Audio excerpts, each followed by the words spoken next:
Bismillahirrahmanirrahim. Assalamualaikum warahmatullahi wabarakatuh. Perkenalkan, nama saya Zikri Munajat Al-Faridi dengan NIM 12492200026. Saya dari jurusan Ekonomi Syariah, angkatan 24 kelas A.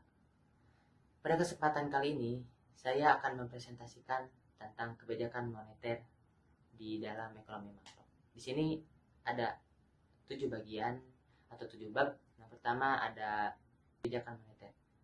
Kebijakan moneter adalah kebijakan yang dilakukan oleh Bank Sentral di Indonesia atau Bank Indonesia untuk mengatur jumlah uang yang beredar dan suku bunga dengan tujuan menjaga kestabilan ekonomi. Bagian yang kedua, tujuan utama kebijakan moneter. Di antaranya yang ke-1 menjaga kestabilan harga atau mengendalikan inflasi. Yang kedua, menstabilkan nilai tukar rupiah. Yang ketiga, mendorong pertumbuhan ekonomi. Yang keempat, menjaga lapangan kerja.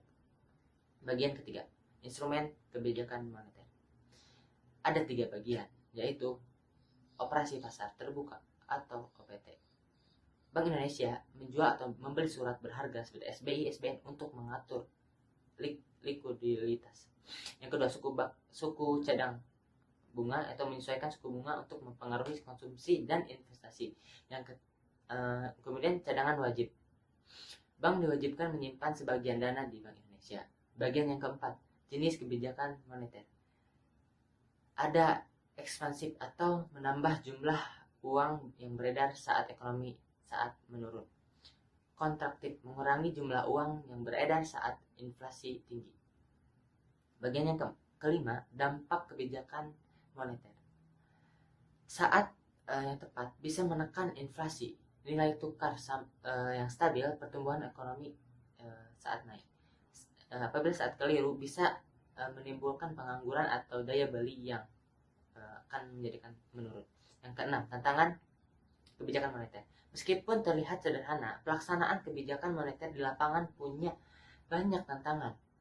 Misalnya, timeline atau waktu yang terjeda.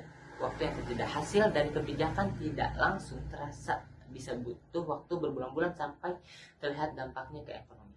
Kondisi global, jika dunia sedang krisis, meskipun Bank Indonesia menurunkan suku bunga, para investor bisa tetap ikut untuk berinvestasi. Responnya bagi masyarakat, kadang masyarakat tidak langsung merespon seperti yang diharapkan. Contohnya tetap menahan konsumsi meski bunga sudah turun. Bagian yang ke-7, hubungan kebijakan moneter dan ekonomi sehari-hari. Kebijakan moneter itu sebenarnya sangat dekat dengan kehidupan kita. Contohnya, kalau Bank Indonesia menaikkan suku bunga, maka cicilan KPR atau motor bisa menjadi lebih mahal. Orang jadi menahan untuk berbelanja atau untuk membeli motor tersebut. Kalau uang beredar terlalu banyak, harga barang bisa naik atau yang disebut inflasi. Kita jadi merasa pengeluaran semakin boros. Tapi kalau terlalu sedikit uang beredar, usaha jadi sepi, orang menjadi kehilangan pekerjaan. Makanya kebijakan moneter itu harus seimbang, tidak terlalu longgar, tidak terlalu ketat juga.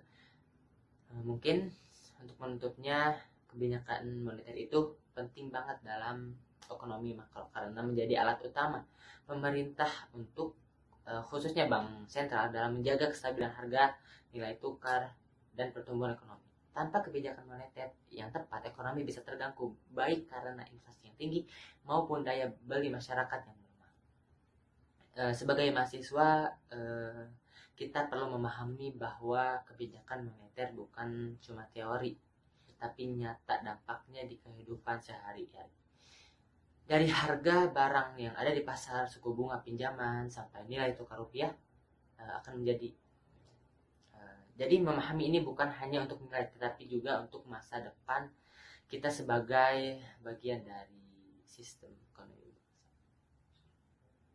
Mungkin segitu saja yang bisa saya sampaikan